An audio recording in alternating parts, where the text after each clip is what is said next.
Hello, my artist friends. This is Miss Sarah at Moon Library, and today for Fine Art Friday, I want to tell you the story of Helen Frankenthaler. This book is called Dancing Through Fields of Color.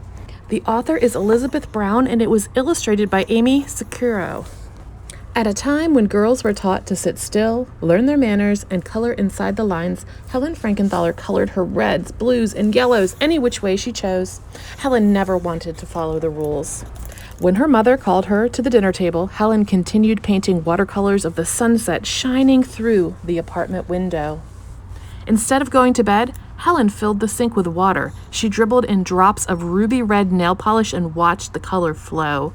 When she let the water out, she loved to watch the color swirl into shapes. During summer vacations, Helen let the waves whoosh and whirl around her, sailing her body through the tides. When her father called her ashore, she wanted to keep circling and twisting and floating, forever wrapped in the blue-green colors of the sea. While her older sisters were in school, Helen spent her days with her mother, who nurtured her dreams.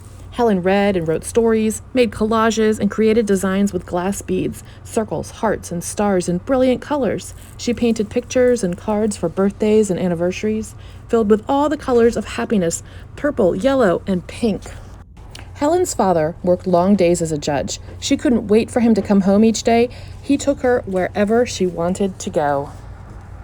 Most of all, Helen loved taking walks with her family in Central Park. She ran under the welcoming sky, waltzing, twirling, leaping across the lush green fields, and played hide and seek among the flowering trees. When it was time to go, Helen took the colored chalk she had stuffed in her coat pockets and drew a line from the front of the Metropolitan Museum of Art, through the park, across the street, and through the crowds, around the corner, and all the way home. The colorful line connected the two things she loved most. Helen's parents always encouraged her to blossom, express herself, and paint free. In art class at school, Helen wanted to do things her way, but she had to follow the rules in order to pass. Don't sketch that way. Draw like this. Paint what you see. Helen pleased her teachers when she sketched figures, drew chairs, and painted flowers and pears like all the other students. But she wished for something different. Helen found comfort in painting seascapes. The blues and greens reminded her of summer days with her family at the beach. She made pictures of her trips to the country with bursts of orange gold paints that warmed her face like the sun. Soon, Helen's happiness disappeared entirely. When she was 11, her father died. Helen missed him so much that her sadness caused pounding headaches. She struggled in school. Helen tried painting, but nothing came out. Her canvases remained blank, her world of colors and light dark. But colors lived in her mind, floating and shifting like the shapes she made in childhood. Staring at every color in her paint box, memories came back to her. Periwinkle, the feathery whisper of her father's encouragement. Ochre, the warmth of her father's hand as they strolled in the country. Cobalt and crystal, the summers splashing in the ocean's wave. Helen began to paint again, and eventually, art healed her. Helen followed the rules well enough to succeed in school and go to college to study painting. Her professor wanted color separated with thick black lines, her brush marks and planes arranged across her canvas to create depth and space. Helen loved college, but longed to paint what she felt inside. Painting feelings couldn't be contained in black lines or organized into clear shapes or objects. Helen dreamed of setting her colors free, like she was as a child, running without boundaries, and she searched for more. After college, Helen moved back to New York, where many artists were exploring forms, lines, and shapes differently. They overlapped bands of color, thought more about geometry, and painted larger and larger pieces. Helen met an artist named Jackson Pollock, whose paintings hung in museums and galleries. The art world called him the greatest living painter in the United States. Reviewers celebrated him, fans loved him, and when Helen saw his work, she marveled at how he splattered and dripped his paints on canvas tacked to the studio floor. If he broke the rules, why couldn't she? Helen exhibited her art in small shows, while male painters were given a larger exhibits. Critics called Helen's work too sweet in color, too lyrical, too ladylike. She worked longer and harder at her paintings, drawing strength from her memories of the country and the sea. She wanted to leap into her colors, feel the colors, and be the colors. Art never let her down. Helen traveled to Nova Scotia to get away. As she walked through the fields, colors swirled around her. Cerulean blue, coral cascaded down mountains of saffron and gold. Rose, pink, and lavender rippled across the sky. Spring green and vermilion gushed through the sea waves. Helen felt the countryside move within her body. She saw the mountains with her arms. She heard the sea in her wrists. Could she paint the beauty she saw all around her? Could color be the painting? Helen grew brave. Back home in New York, Helen laid a huge canvas on the floor. She put down her brush. Helen blended red and yellow to make orange. Blues and yellows became greens. She mixed and mixed and mixed rainbows. Helen swirled charcoal lines across her canvas to guide her, like the chalk lines she drew as a girl in the city. With a fistful of pink, Helen turned her wrist outward and spread the paint, streams of color racing and spiraling, the paint soaking into the canvas like rain seeping into the soil. Helen grabbed a bucket of crimson and poured. Setting her colors free, they ran and rushed. The colors turned into memories. Helen imagined the mountain peaks of Nova Scotia with her arms. She remembered the sea's waves with her wrists. With a sweep of her arm, she splashed green like sea foam. Colors jetted across the painting, merged, connected like rivers into oceans, colors into feelings. Wherever the paint landed was the perfect place to be. Grabbing a nearby mop as her partner, Helen promenaded through puddles and pools of paints, pushing and pulling her colors together. Oranges and reds tangoed, corals pirouetted, pinks plied, yellows and blues sashayed, winding, turning, and spinning.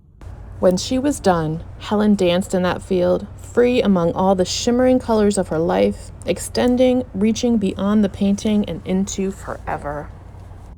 Here's some pictures of Helen Frankenthaler in her studio in 1964. She would take her oil paints and thin them with turpentine and then let them soak into raw canvas. We are not going to use our oil paints or work quite this big, but we are going to use our paints and let them soak into some canvas. In your kit, you have a couple pieces of heavyweight paper. You also have a piece of canvas, which is primed with gesso on one side, the white side, and the other side is left raw. Normally, we paint on the gesso side, but today we're going to play around with painting on the untreated side. You also have red, blue, and yellow paints, because you can make every color you'd want with that. You're going to need some water. You also have a toothbrush and a sponge. We're going to use these in place of our mops. You might want to tape your canvas down because it will start to curl on you as it gets a little bit wet, and you probably want to definitely protect the surface you're working on, either with some newspapers or if you have a handy little tray like this. I'm going to start by taking just some plain water and the sponge and just dipping it and spreading it around on the canvas.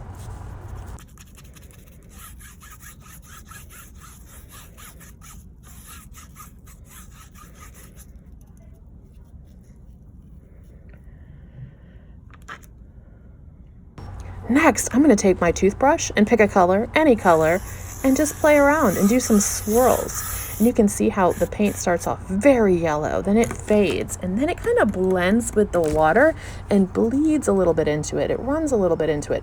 You can rinse your toothbrush out in between. I'm going to see what happens when I add a little bit of red here and snake it along the lines. Ooh, and you can see how it blends together right there to create kind of an orange where they merge. And where my pink gets lighter, it becomes a little more pink. Where it blends with the orange and the yellow, it changes a little bit.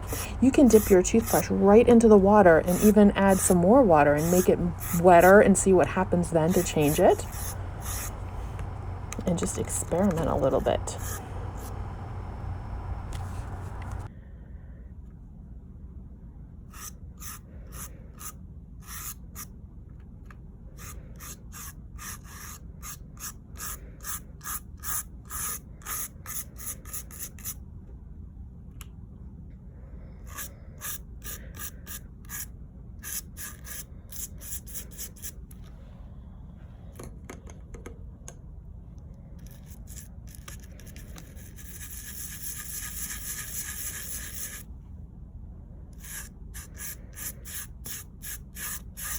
Helen experimented a lot with the way the moisture would change the texture and the colors of the paints. She used mops. We're using our toothbrush to explore how we can make different lines and really move the paint around on our surface using a different tool than a brush. You can even kind of scrub it a little bit with a toothbrush. You can work with the colors however you want. I just happened to start with yellow and red, and now I'm going to play around with some blue. And I'm going to start my blue at the opposite corner of my red, but you can start it wherever you'd like, however you'd like. And you can see how the paint moves where the paper's dry, or when the toothbrush is dry, it gets a little bit scrapey. But you can add in more water. I'm going to try and make some waves. Right? Helen really liked the beach and the ocean, and she would make a lot of curvy, organic waves within her work. I'm going to make some little spirals here.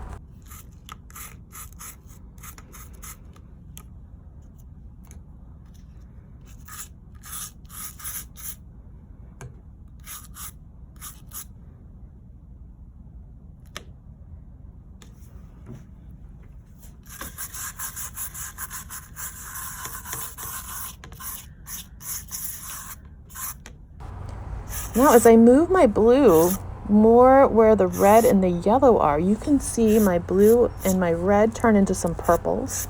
You can see the blue and the yellow turn into some greens. Ooh, and then you can add in maybe some more yellows. Yellow sometimes kind of gets taken away by the other colors, right? It's the light color, so sometimes it gets overpowered by the reds and the blues. And I'm just making swirly shapes with my toothbrush. This is all about experimenting and playing around with the materials. And maybe you could think of things that it reminds you of. Like Helen would think of nature, and she'd think of Nova Scotia, and she'd think of her family. Because colors and lines can also express feelings.